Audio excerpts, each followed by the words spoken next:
Let's begin. It gives me immense pleasure this morning to introduce myself.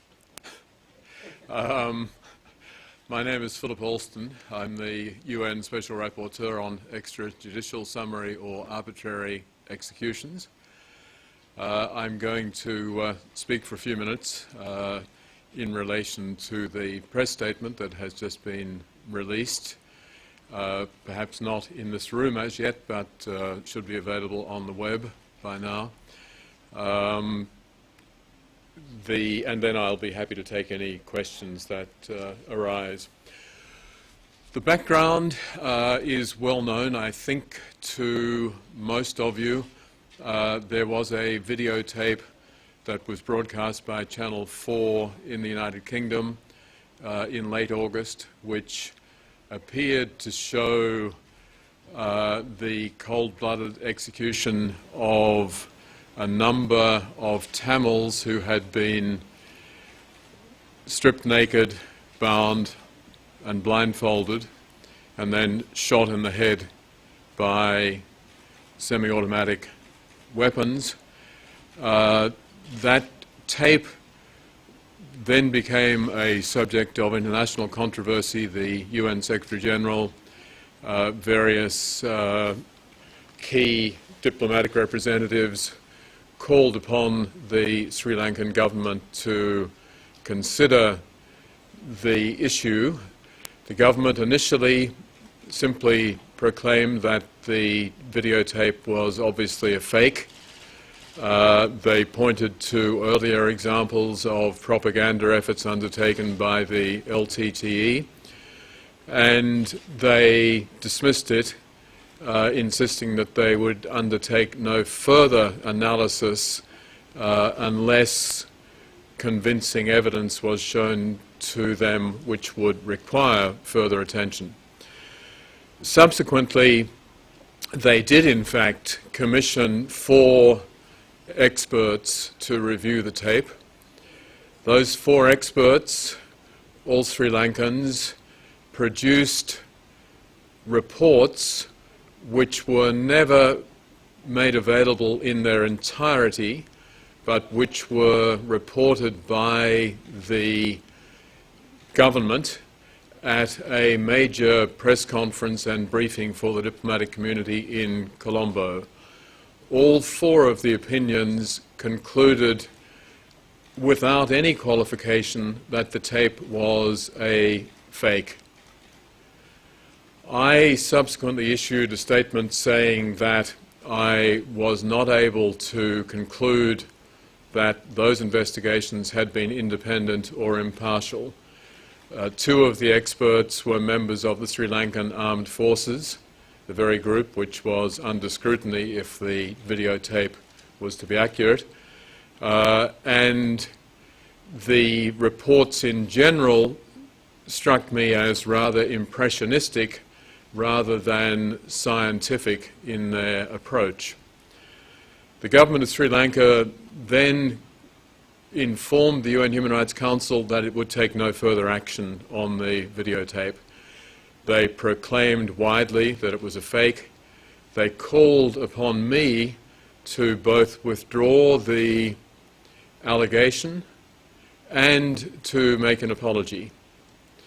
In addition, senior government officials were highly critical of me for having failed to undertake my own analysis of the videotape's authenticity.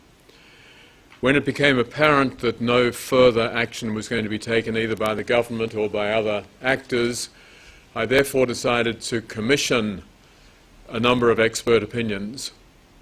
I spoke widely to individuals within the broadly defined forensic community in this country, and I identified 3 individuals whose expertise is described in the background materials.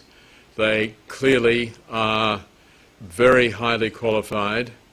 I had never met any of them before. None of them has ever been to Sri Lanka or had anything to do with the conflict in Sri Lanka. Their expertise is unquestioned, so too, in my view, is their independence and impartiality. The three experts, one, Dr. Daniel Spitz, is a very prominent forensic pathologist. Second, Mr. Peter Diachuk is an expert in firearms evidence, runs the forensics program, one of the most important in this country at the John Jay Criminal Institute here in New York. And the third, Mr. Jeff Spivak, an expert in forensic video analysis.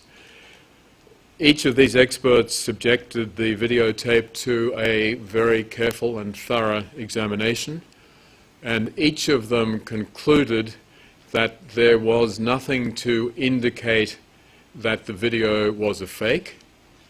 My own interpretation of their conclusions is that they point very clearly to the authenticity of the video. In addition, the various points raised by the Sri Lankan experts are, for the most part, systematically rebutted by these independent experts. The result of this analysis, then, would seem to point to the need for the government of Sri Lanka to undertake the investigation that I had called for initially. Before I draw my final conclusion and then open the conference for questions, I want to add in full and comprehensive disclosure that there were several items which the experts were not able to resolve based on the absence of the necessary evidence. In other words, the tape itself did not enable a conclusion to be reached definitively. They are noted in my statement, but the most important of them by far is the fact that the date encoded in the video is that of 17 July 2009. Now, as we know, the conflict concluded in May of 2009, and so if that date were definitive, this would be a problem. Not that the videotape would have been staged, because every indication is that the killings were genuine, were undertaken in the way depicted. But it would certainly indicate that the video was not taken during the final phases of the conflict, as alleged by those who released the tape. The experts simply responded to that by noting that one fixes the date on a mobile phone, which is the device on which this was almost certainly taken, oneself.